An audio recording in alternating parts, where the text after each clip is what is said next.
Gentlemen, I am the greatest Josh Samuel, and on the line with me, ladies and gentlemen, are two extraordinary brothers. Their names are Fran and Jordan Ross. Brother Fran, man, how you been, man? It's been a long time, man. I'm doing great, especially after what happened last Sunday. I'm doing really, really good. Yes, sir. Brother Jordan, man, how you doing, man? Same. It's been a great time to be a someone in the Release the Snyder Cut fandom. Absolutely. Brother Jordan, man, I'll start with you. Last Sunday, the Snyder Cut supporters saw and did something extraordinary. Now, for a new listener or the faint of heart, what would you tell that person we did? Oh, geez. I feel like there's so much buildup that's necessary, but I'll try to keep it brief. Essentially, as people know, there are people online who have been calling for Warner Brothers to release a version, Zack Snyder's version of the Justice League. Sunday was the 2-year anniversary of when the movie was supposed to come out, and instead we were lied to and gave in Justice League instead. And so, in honor of that, we decided to try to get, I think it was 214,000 people to tweet about the Snyder Cut, Right. or at least make 2014 or 214,000 tweets for the day. And not only did we make that, but I think we got close to 1 billion, maybe. I think the numbers we got somewhere in the 900 million area, or I mean, sorry, 900,000 area. I'm terrible with numbers. We got almost quadruple what we set out to do, and in addition to that, the boss Zack Snyder, he was posting behind the scenes pictures. People who were involved with the movie were tweeting their support in it. People who weren't involved with the movie were tweeting their support. Like Dave Bautista that day, and I think the God of War dude. And the most surprising thing is all of that was the fact that Ben Affleck and Gal Gadot, of all people, were tweeting about it, which they have been silent on for the last few years. And for the fandom, it seemed like there was a plan, or from Snyder himself to organize this kind of thing and kind of get people talking to get some leverage for the studio, or something was happening, and this is like some sort of social media marketing of some sort. We don't exactly know.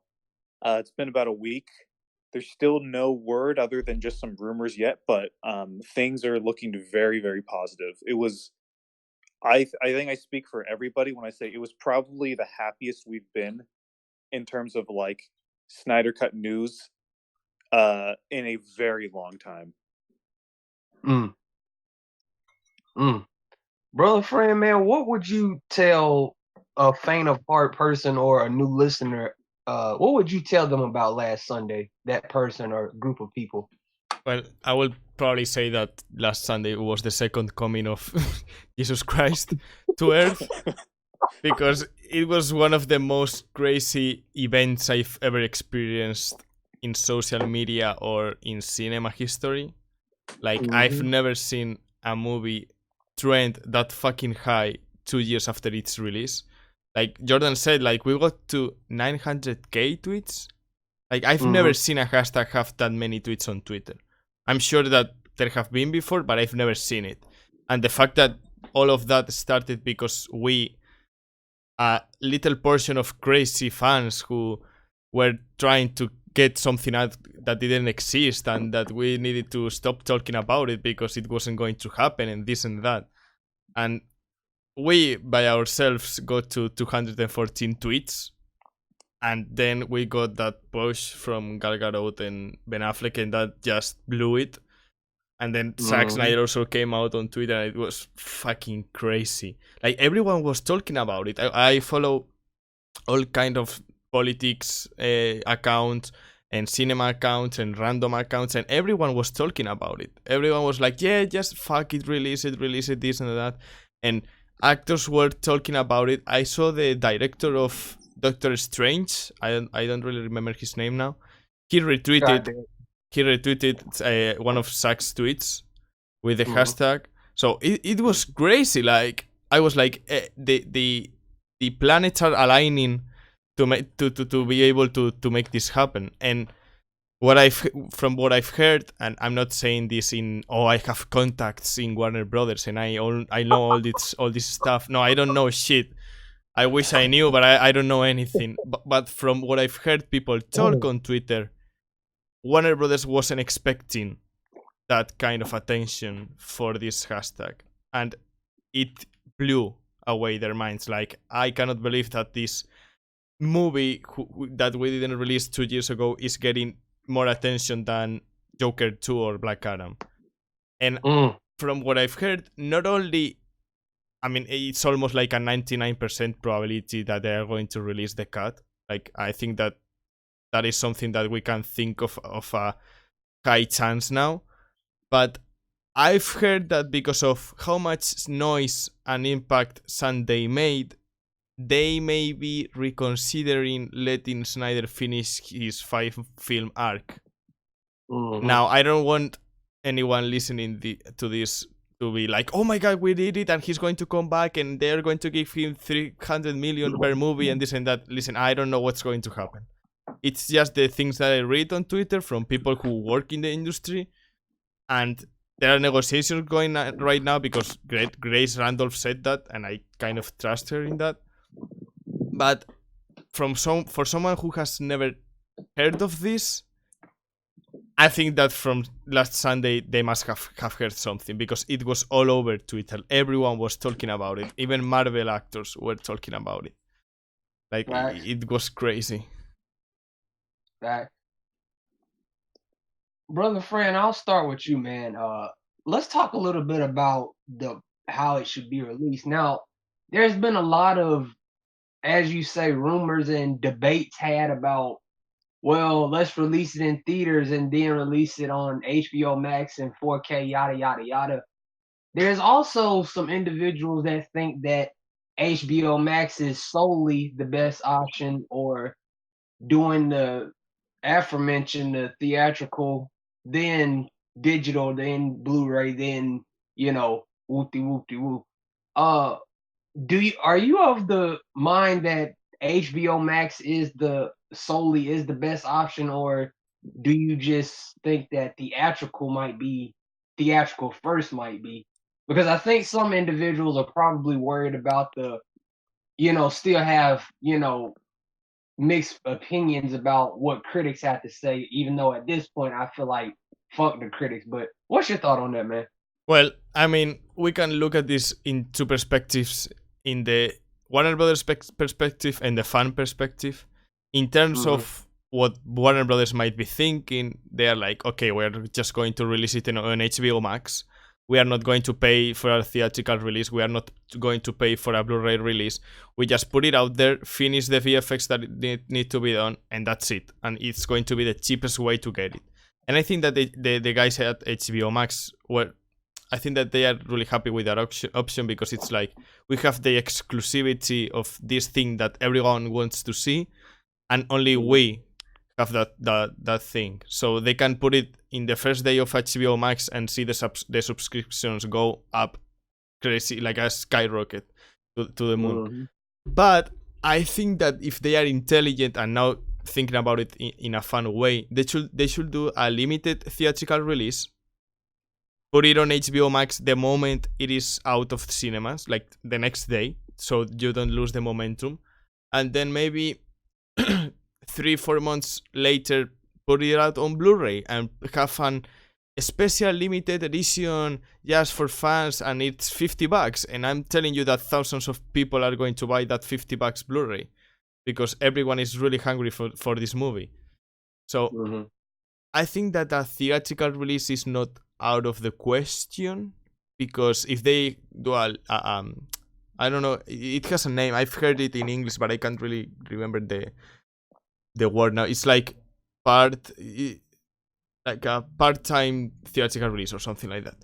If they do that and then immediately release it on HBO Max, you are going to have people pay for it to have the experience of seeing it in the cinema. Then people pay for it to see it again on HBO Max at their place, and then 4 months or 5 months later, you're going to have people pay for it for the physical copy because, for example, myself, I like to have films in the physical way because you're like, it's mine, I can touch it.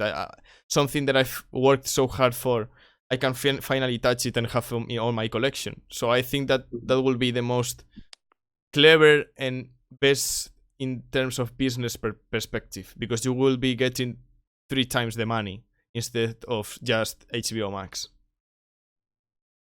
Okay. Brother Jordan, man, what do you think? Is HBO Max solely the best option, or do you think theatrical first should be the primary first option? I pretty much agree with everything that Fran said. I think here in the States we have something called like Fathom events where they put like kind of special screenings on. Yeah, that's a word. Sorry, Fathom. Oh yeah, Fathom events. Yeah, so I think a Fathom events type deal, and then the next day or later that week release it on HBO Max. That would probably, I mean, because movies are released in theaters. They used to be, anyways. They used to be released in theaters, essentially to be a big commercial for the DVD sales, right? Because like back in the day, like 10 years ago, the movie kind of the time the movie was in the theaters, that was just a big advertisement for the DVD home sales because what they really want, they want the money for the tickets and everything, but they also really want you to go buy it when it comes out on DVD.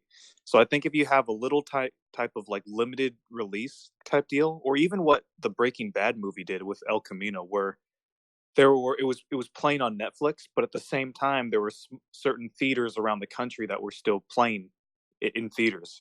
So something like that, I think, would probably build a lot of hype if you release it in theaters and make it kind of a special limited fan event, because you don't risk doing if they wide released it everywhere. As much as I would love that, they risk losing a lot of money because they have to put money towards the marketing, you have to put money towards distributing that movie to all the theaters, and all that other stuff. So I think a smaller limited release will probably draw in. I mean, hell, I think it'd probably make a lot of money if it was released in that kind of limited run type of way. We all know that once it comes out on HBO Max, it's going to make a lot of money. And of course, once they announce a DVD box set or Blu-ray or 4K or whatever, of course, all the fans are going to buy that. So, but all that being said, I'm fine with just HBO Max. I mean, we'll take it any way we can get it, right? Like, we can't really be picky. The hope, I think what Fran and I just kind of talked about, that's kind of the dream. The dream would be to have a limited release in theaters, HBO Max, and then the DVD or Blu-ray sales. I think that would be probably ideal, but we'll take just HBO Max for now and see where it goes from there. Okay. Yeah, but I mean, we should take anything that they give us, but after what happened on Sunday, I think that Zack has the power to ask for almost anything he wants. I think that, I mean, I've never seen a DCU movie trend that high. Like, I've never seen, for example, Wonder Woman trend at 900k tweets one day. I've never seen that. So I think that at this point of time, everyone's talking about this thing. So I think that right now, I know that they are negotiating and they are not going to give him everything that he wants. But I think that if he asks for a limited release, for example, like the BBS Ultimate Edition, but a little bit longer, I think that they will get it. I think they will give it to him. I mean, I wish, but after what happened on Sunday, I think that it's a viable option. Okay. Brother Jordan, man, I'll start with you, man. Would you agree that us uniting like we did last Sunday shows that Zack Snyder's movies do in fact have power? Because like Fran has repeatedly said, it was crazy. Like we literally like I posted, we literally went to war on social media. It was crazy. I was happy, but it was crazy. It Would felt you like agree it. that? Yeah, it did feel like it, man. Would you agree that us uniting shows that Zack Snyder's movies do in fact have power? Yes, I would totally agree. Um, events like what happened on Sunday, that just doesn't happen with any other director. I Mm, mean, there are more critically acclaimed directors out there. There are, I mean, not to put because we all love Zach and we love his work and we think his movies are awesome, but there right, are directors who could be considered better out there. Um, there are directors with more fans probably than him, but I think his fandom is just really passionate and mhm, really kind of really supportive of him because of what he's been through, because of how other people treat him. Um, myself, like I was kind of like he was always kind of a director that I loved, but I was kind of secretly ashamed, in film school because they're there watching like Wong Kar Wai and Bellatar and Tarkovsky, and I'm like sitting here watching these superhero movies. But it wasn't until like I saw how much like harassment online and like just the cruelty of like online blogger and stuff where I'm like, no, screw this. I'm a big fan. I gotta be vocal about this. I gotta like say something because if something speaks to you, if something, makes you happy or makes you kind of gives you some excitement in the world or whatever that may be, that's worth sharing and talking about with other people. And on right, Sunday we had, I'm not good with numbers again, but we had thousands, maybe millions of people talking about it and demanding it and asking for more of his work and standing up for him. right, So, you know, that's that's worth it, I think. Like that's not nothing. That doesn't just happen with anybody. Like, yeah, I think about other movies that didn't happen or almost happened or where the directors were kicked off and everything. yeah, Um, other kind of cinema projects, I think about those, but this is different. One, because the movie is shot and in his own words, it's done. mhm, Um, and two, like his movies just speak to us in a certain way. And it's hard to describe it in words, but it means something to us and to, as we saw on Sunday, lots of other people. right. Damn. Brother friend, man, would you agree that us uniting shows that Zack Snyder's movies have power? Yeah, but I would love to know what you think of it first, and then I go. Yeah, yeah. Yeah, absolutely. It definitely shows that we have there's power in unity, like I always say. It shows that his movies have power. Like Jordan said, they speak to us not just on a certain level, not just because they're flashy superheroes, but some of the themes that come from these movies speak to us and have an ability to move us, the audience, as well, despite what people online, whether they're bloggers, whether they're verified Twitter users, they just have the ability to move us. And if you have a platform like a YouTube or a Twitter to use to, you know, express your opinion exactly how you want it to be expressed or how you want it to be felt, then you absolutely should. And yeah, you know how I talk in circles, so yeah. Well, I think also the same. Like, I think that other directors may have a bigger fan base, and some other directors might be better than Zack Snyder. I don't know, but from what I've seen, Mm, I don't think that no one will be campaigning from, like, for example, Josh Trank. I think it's his name, the guy that directed the Fantastic Four movie that got messed mhm, with. Like, mhm, he made like a joke review like 2 days ago or something of Fantastic Four, and he said, I'm not Zack Snyder, I'm not a genius, I'm not a genius director and an incredible artist, so no one is saying release the trunk cut. And I mean, it's kind of sad because I would love to see that cut from him, because if he worked as hard in the movie, he deserves it.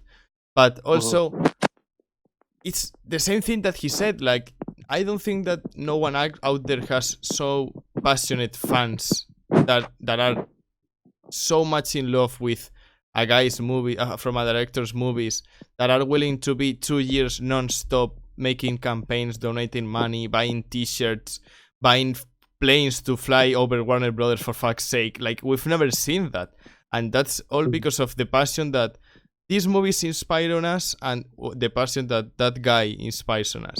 Like, I've never seen such a pure person in my life. Like, every time that I see an interview of Zack Snyder or the director's event that he had and the talks that he had, like, you see him talk and you just think, like, this is just a nice, genuine guy who loves his work, loves making movies, takes it very seriously because he works on them really, really hard and tries to make them as perfect as possible.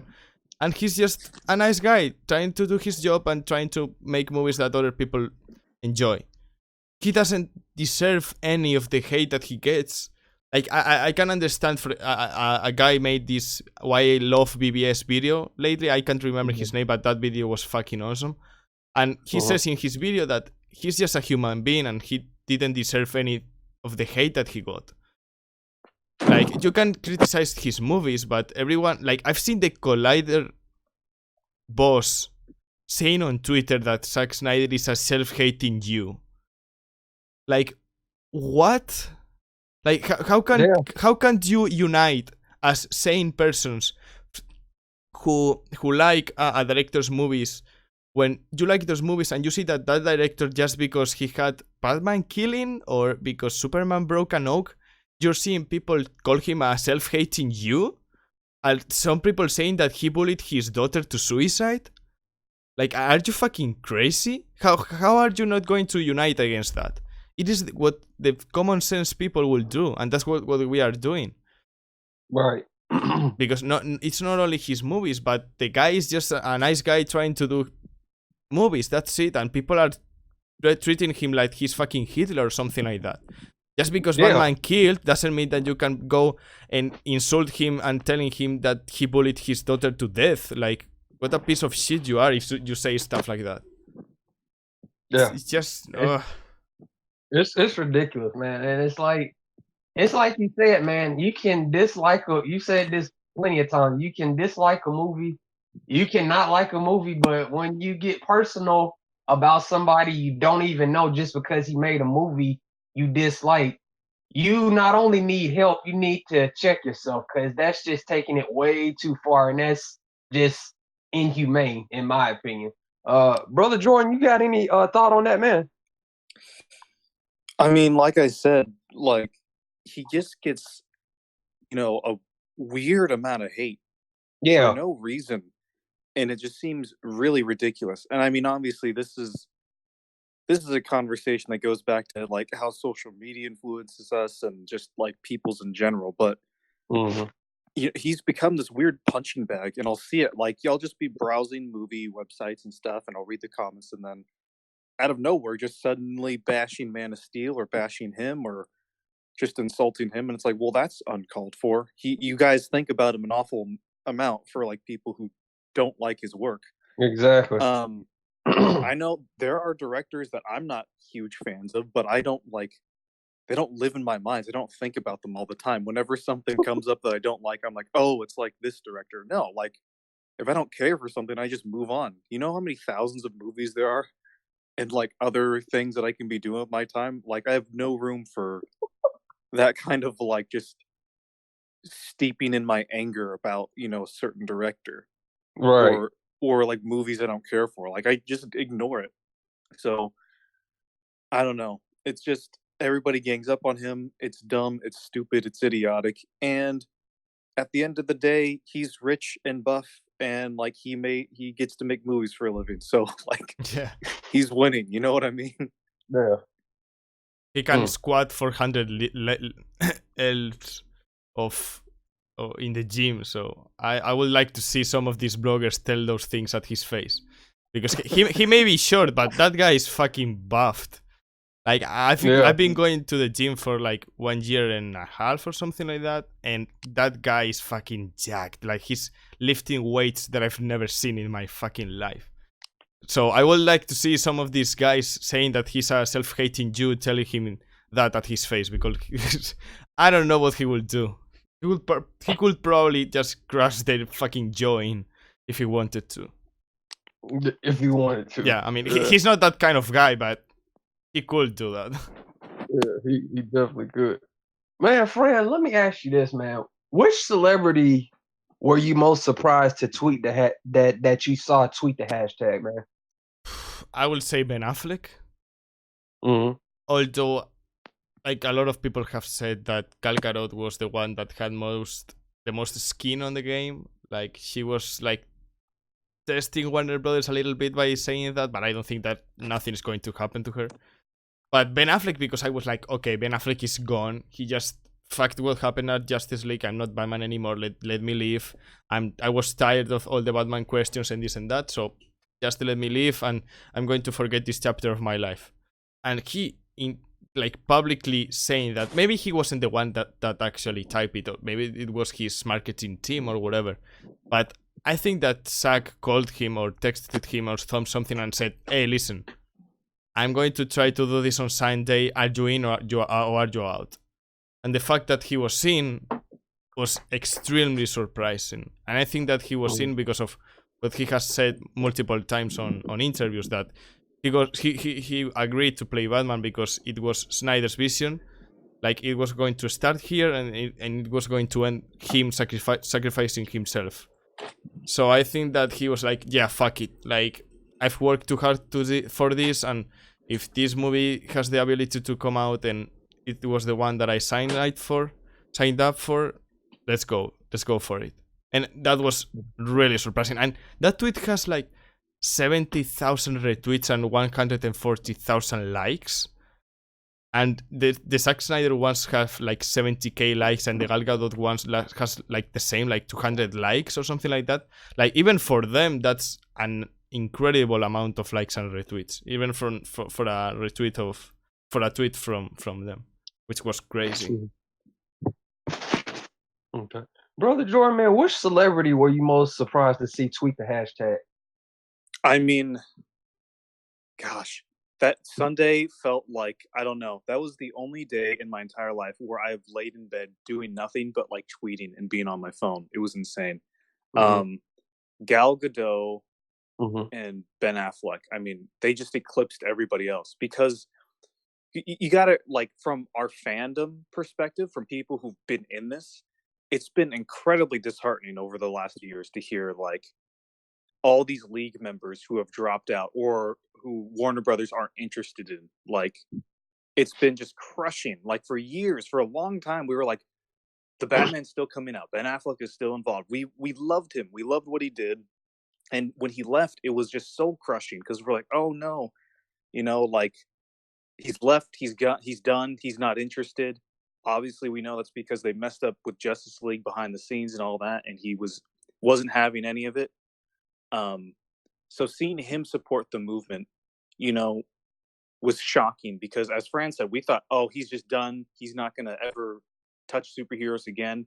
But then when you think about it, step back and you're like, wait a minute, he did sign up for Zack's vision. And if I signed up for a really badass movie, comes out, they turned it into this cheap joke kind of thing, of course I'd want to see it.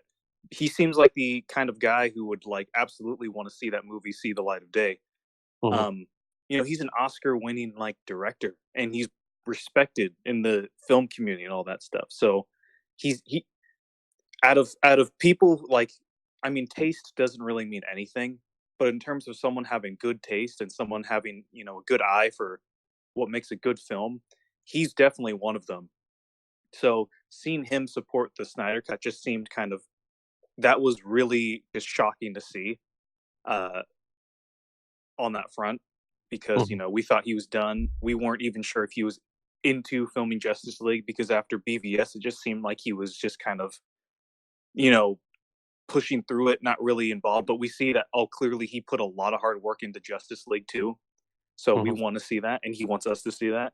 And then Gal Gadot, that's another thing, because it's shocking because she's been pretty silent on the matter. She's been pretty how do you say, she's wanted to kind of keep the studio happy. She hasn't really said things to upset the studio. She seems like she just wants to kind of play ball.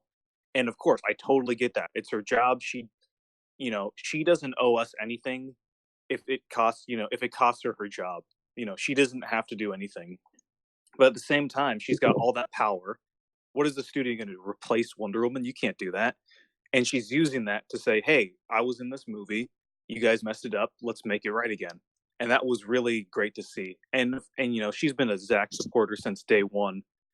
But it was just kind of surprising because I think we all have this image of her as being this kind of, kind of plays along with the company, doesn't like to start too much fights in terms of like making them mad, doesn't want to kind of jeopardize her position. But then, when you step back at it and you're like, oh, wait a minute, she's Wonder Woman. You can't replace her. She's irreplaceable.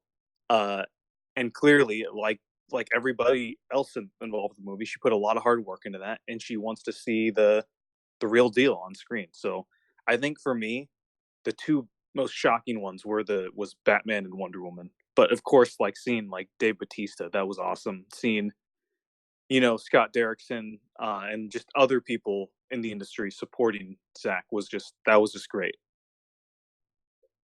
Yeah, shout out to Jason Momoa. Brother Jordan, man, I'll start with you once more. Though I and a select few, and both of you being one of the select few, knew this already.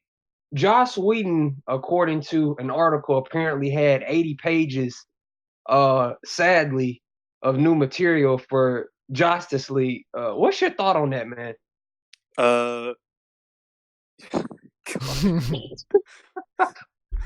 Gosh, this is really tough because Go ahead, brother. I really want to try to stay positive. I don't want to burn bridges or like upset people. I really don't want to be negative towards anybody in the film industry because that's an industry I kind of want to be a part of. But at the same time, like, what the hell? Who thought that was a good idea? Where was the set of matches and gasoline when he presented that to Warner Brothers? Like, like, it just angers me so much. Like, when they kicked James Gunn off of Guardians 3, Disney asked other directors to take over for him, and they all said no. But when Zack gets booted off of Justice League, they go to this cheeseburger eating, trying to finger fuck people in the back of cars and try to be this pseudo feminist.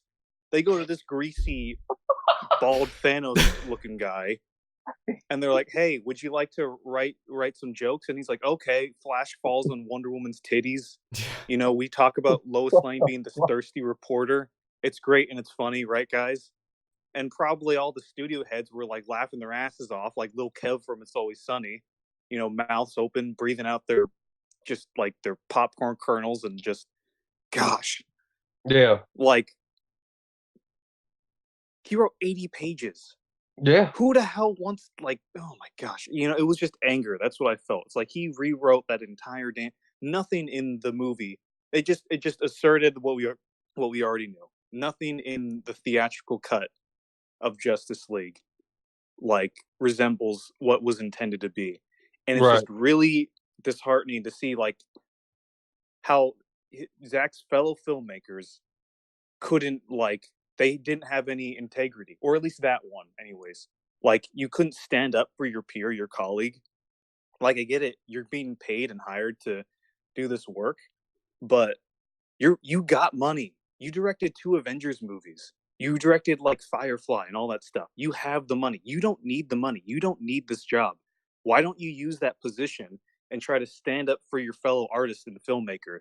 Instead, you turn it into this cheap joke, and like turn all the characters into these caricatures and just Marvelize DC basically.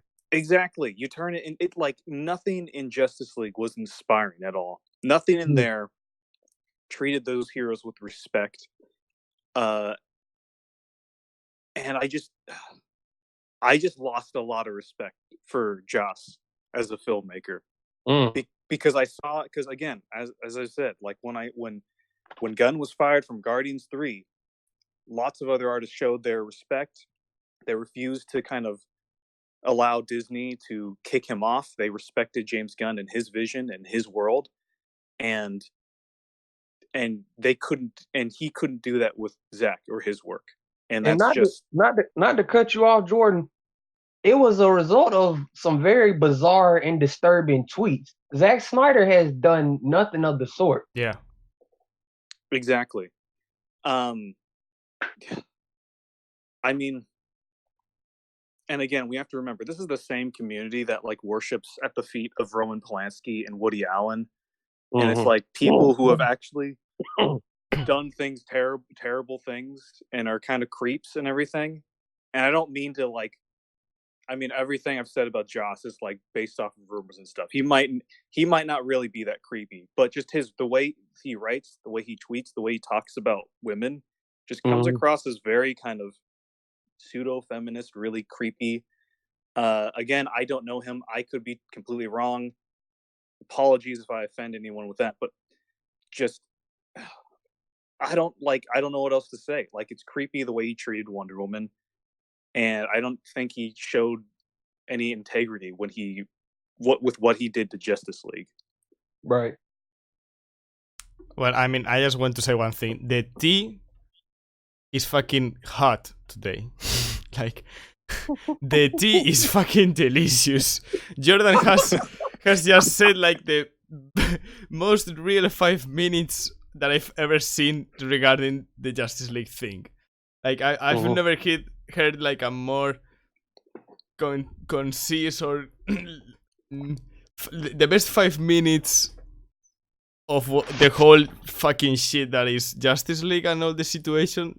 That was the fucking tea. Like, I wouldn't add or delete anything of what he said. Like just imagine being Sugihara and having that beautiful scene of Clark saying, "I'll take that as a yes," and having them marry after 3 films and all the bad things that they've been gone through, and say, "You know what? You are right, Josh. We have to cut that scene out and have flash fall on Wonder Woman's tits." Oh my god! We're going to say that Clark didn't smell good, and I mean, what does it feel like coming out of? I mean, in Spanish, it's even worse. Like, I heard it in Spanish a week before this, and he says something like, "How does it feel like coming out of a wood book of a wood box?" And he's like, "Itchy." Or something like that. It's like, what the fuck is this dialogue? Like, it feels like if I wrote that dialogue, like, I have no idea of writing dialogue for film. It feels like I wrote it, which is fucking lame. Like, you had those intricate stories of, you know, Aquaman being an outcast and Superman is finally trying to be the Superman that we all know and love. And that deleted scene where he chooses the original suit instead of the black suit.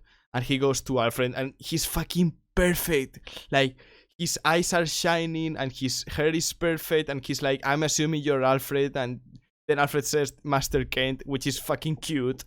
And all that is like, yeah, I think we're gonna cut that out and have Clark say, "You know, I believe in truth, but I'm also a big fan of justice."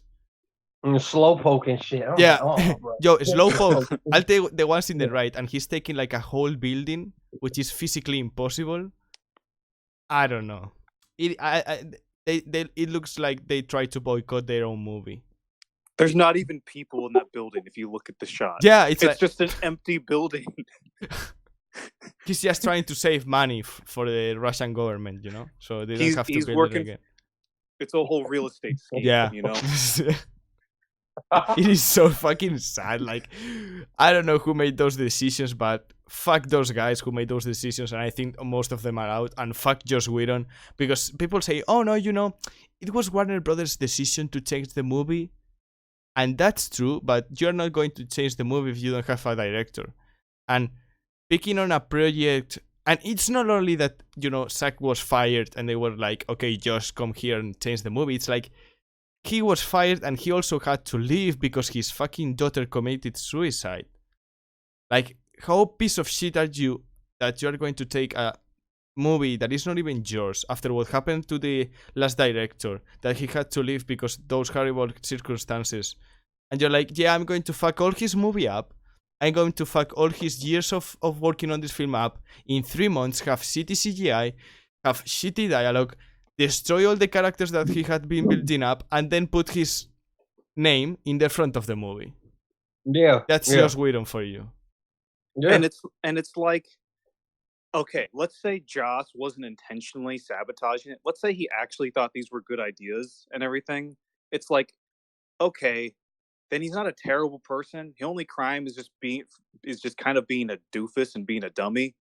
But like, even if he's like, okay, I want to make the best movie I can, and all these all these decisions and stupid choices are mandated by the studio, then just walk away. Show your own artistic integrity. If you're trying to like create something actually good, don't let them shove you around. Because I mean, it's not like it was kind of below the studio to have done that before. Clearly, they messed up with Ayer's vision and with Snyder's before, and it's like he had no. There are so many reasons, or so many times when Joss could have walked away if he truly wanted to make something great, and he truly wanted to respect that vision and do his best work, and he just didn't, and he let that happen, and it was just an insult to those characters and the people that worked on the film. exactly. And not only that, brothers, and I talked to y'all a few during our last segment afterwards. I'm trying to figure out in my sane mind and in my adult mind what individual just sat and watched Josh's thing and said, "Oh, you know what? Let's put this in theaters. They'll love it."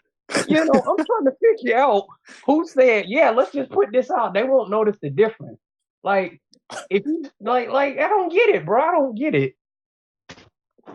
I remember being in theaters for the first time watching it, and the Superman thing happened, and I'm like, okay, that was really weird, but okay, maybe Snyder had a purpose here, because I was very much in denial for the first 2 times I saw it, and then it's just like rewatching it, it's so obvious that it's not at all how he shoots stuff. Even that Batman opening scene is so terribly choreographed and so poorly shot. It's like you can just tell nothing in that movie resembles what any of Snyder's filmography, with the exception of some establishing shots and a couple of close-ups here and there. And it's just, gosh, Warner Brothers just didn't care, and I think we know that. They released it for bonuses. They did not care about the movie enough, because if they really wanted to do quality control, they would have stopped that. No one would have let that movie be released as it is. Yeah, I mean, and also not only the shots that you mentioned, but for me the thing that really fucks up the movie is the color correction and the overall CGI and colors of the film. Like, there's no contrast between things. Like, Steppenwolf blends into the environment, and characters are supposed to pop out in the screen, and the way Steppenwolf and the background is colored, they blend in, and you don't really see them. And then the Parademons in the final battle are not even finished. Like, they are just like humanoids, all gray, that they don't have like even the yellow thing in their chest, because I think that they didn't have time to do that, and they're just like little robots climbing on top of each other, and then like the original Snyder scenes are color corrected in a really bad way.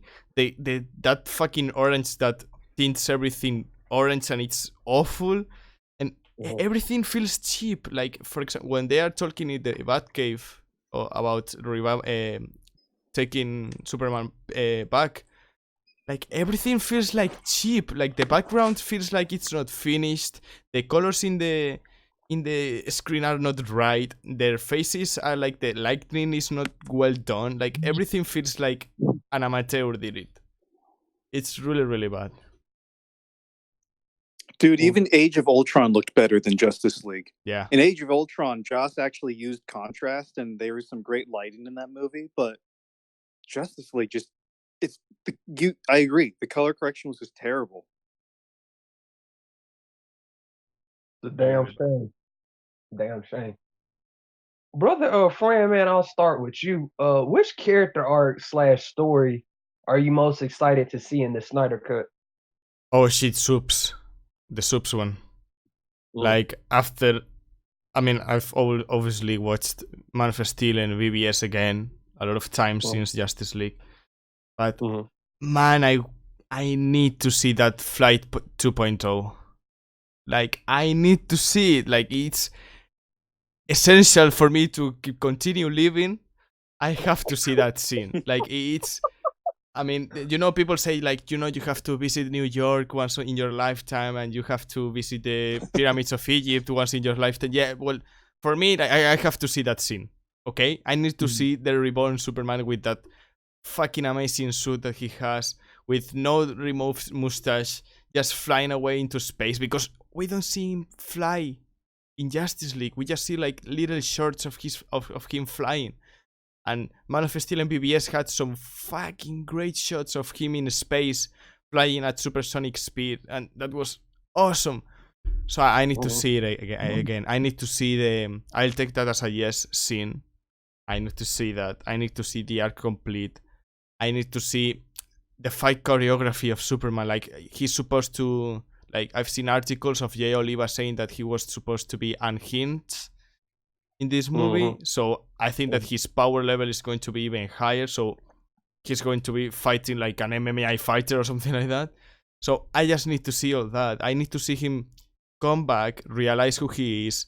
That scene where he decides to take on the classic red and blue suit instead of the black suit and really embrace who he is.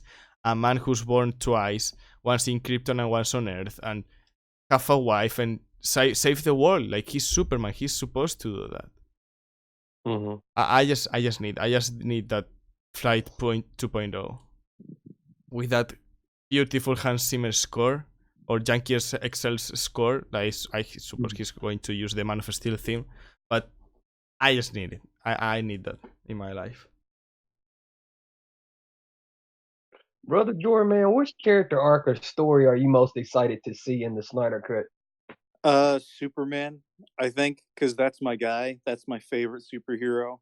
Mhm, It's the best superhero in my opinion, and we only see a snippet of what his scenes in the movie in the theatrical version, and even in the deleted scenes.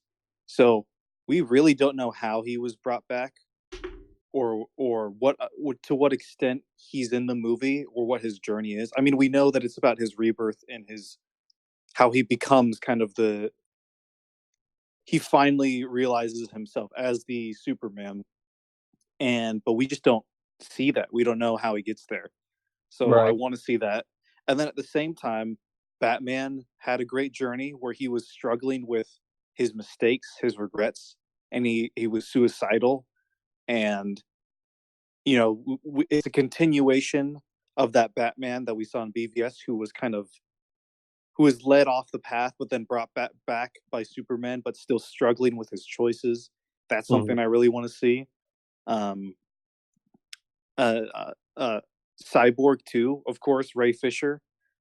He was the heart and soul of the movie, mhm, and I think we'd probably get a lot of parallels between the birth of Cyborg and the birth of Superman, which I'm super excited to see. mhm, Um, and also just like the entire league, like I get the sense that with the given the runtime, given the things that we found out about the movie, I think that the movie probably balanced all the characters pretty well. The movie probably gave each character their moment to shine, and that's just something you don't really get in the theatrical version. right. So just the league in general, but particularly Superman for me. Mhm. Yeah, for me, like you both, Superman is definitely one of them. This story started with him, and I definitely want to see it continue and flow like it needed to flow. Uh, Cyborg again, Ray Fisher. Cyborg definitely is one. Ray Fisher, very talented individual. Um, Again, like you said, brother Jordan, he is the heart and soul. And the fact that they removed his scenes and a lot of the scenes that he was in just really kind of bothered me as a moviegoer and as a fan of Zack Snyder's movies, because it's like this man worked exceptionally hard to train and become Victor Stone and Cyborg, and just seeing him on screen as he was meant to be seen, I felt was going to be amazing. It is going to be amazing, and the lesser known, like Ezra Miller, because I know he's a talented actor, playing the Flash. I definitely want to see how his story comes to light as well, and not pervert and not the non-perverted action. No shout out to Josh. Brother Fran, man, I'll start with you with this next one. What's your thought on David Ayer and Suicide Squad? There's been he's been he supported the Snyder cut as well, but he's also been releasing pictures here and there in regards to Suicide Squad. We know that his cut of Suicide Squad fell victim to, as I call them, jiggity funkity bibbity bot reshoots. And we know that what he had intended for the film was a lot different than what we saw. Me personally, I still enjoyed the film to a degree more than I probably should, but I would like to see what he intended for Suicide Squad. Do you think there's a case to be made for the Ayer cut, man? Well, before I answer this, I have to say, because you reminded me of it. Ray Fisher on Twitter and Instagram, he deleted all his tweets, he deleted all his photos, and he just released the Snyder Cut, and that's it. So I wish to have such a loyal friend as Ray Fisher is to Zack Snyder and Jason Momoa is to Zack Snyder in my life. Like that is one of the best and most beautiful friendships that I have ever seen. So I would love to see also Cyborg's story, just because Ray Fisher really deserves it. Now, I would love to see David Ayer's cut of Suicide Squad. I think that maybe the beginning and the second act are partially the same, but the third act is completely changed. Like Diablo was supposed to be alive, I think, from what I've seen from a VFX reel or something like that, and Joker was supposed to show up and try to kill Harley. So I would love to, like, it's the same situation as the Snyder Cut. It's a studio meddling with a director's vision because they got scared after BBS and they fucked up David Ayer's movie. I mean, it made tons of money. People thought it was shit, but everyone went to see it. And I think that he has that feeling of, that wasn't completely my movie, and I would like the public to see it. Now, the worst thing about it, and why I don't think it's going to be as possible as they release the Snyder Cut, is first, not a lot of people know about it, and second, he stayed on for reshoots. He wasn't fired and another director was brought in. He stayed and he did his own reshoots, so I don't know the legalities of him asking for a director's cut if he agreed to do those reshoots. I would love to see it, but I don't know Warner Bros. Opinion on it. I just don't. Yeah, especially since they're, for whatever reason, using James Gunn's, writing and directing for the Suicide Squad. Hopefully, Birds of Prey, and I think it is going to kind of tie into David Ayers more. I feel like James Gunn's The Suicide Squad is going to be more or less like either a prequel or a successor, not more like a sequel. But anyway, Brother Jordan, man, what's your thought on David Ayers non-jiggity funkity bibbity bot reshot Suicide Squad, the actual Suicide Squad? I would love to see it. David Ayer, he's just a great director. I really love his movies. He's really great at handling kind of dynamics between lots of characters and kind of little groups of people. And we actually do see some of that in Suicide Squad. In Suicide Squad, I think, like Fran said, because he stayed on for the reshoots and because of the nature of what that movie kind of is, it's kind of trickier. And in a weird way, Suicide Squad still kind of works. but because, with Man of Steel, BVS being what they were, going from that to the theatrical Justice League is just totally jarring. We obviously know that's not what Zack intended. Mhm. So for me, it's kind of hard to piece together, okay, where was this David Ayer's vision? Where was the studio meddling? And it's kind of hard. But from what I've read a lot of like kind of interesting things about what the movie was supposed to be. David Ayer has talked about it. And I really want to see it. It seems like, with the preview for Birds of Prey, it seems kind of like the tone of that seemed to be kind of what David Ayer was going for with his original Suicide Squad. If you watch the first trailer for Suicide Squad, and then watch the Birds of Prey preview, tone-wise, they seem like, to go together really well. But then, of course, when you watch Suicide Squad, it's a little bit more kind of like, I can't remember all the words you described it, Josh, but like that's the perfect way to sum it all up. It just felt kind of like this weird mashup music video kind of thing. Which is fine for what it is, but hearing that there's another version out there that was kind of more serious and less kind of jokey, more kind of in line with the Birds of Prey, more in line with David Ayer's sensibilities. That's something I'm more interested in than what we got. So, and of course, more Batfleck apparently. I heard a rumor at one point Jesse Eisenberg might have been in that, but I mean, I think that was just a rumor. I don't think he's actually in it, but there's a lot of potential there for some fun kind of stuff going on. And yeah, I would love to see the Ayer cut. I completely agree. Shout out to David Ayer too, man. He's a soldier. Brother Fran, man, I'll start you off with this one. We're about to close. Did we make history or send a message or both last Sunday?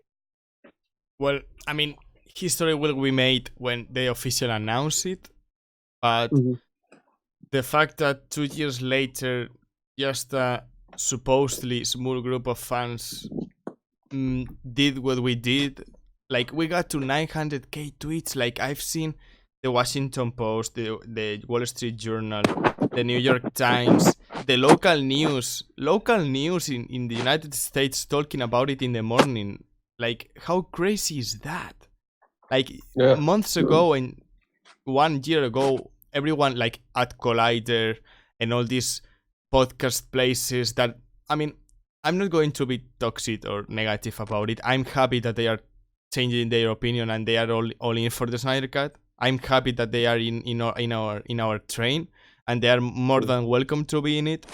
But those guys 2 years ago said, "Oh, Warner Brothers is not going to release a cut of a movie that doesn't exist. Come on, people, we can do better than this and that." And we were like, "No, it exists. You will see, it exists." And against all odds, we made cinema history in terms of we fought for a director's vision, and we got to 900k tweets. That's something that we've never seen before. Right. I think that we make history in terms of don't fuck in that way with a director's vision and a director's integrity, because it will backfire on you.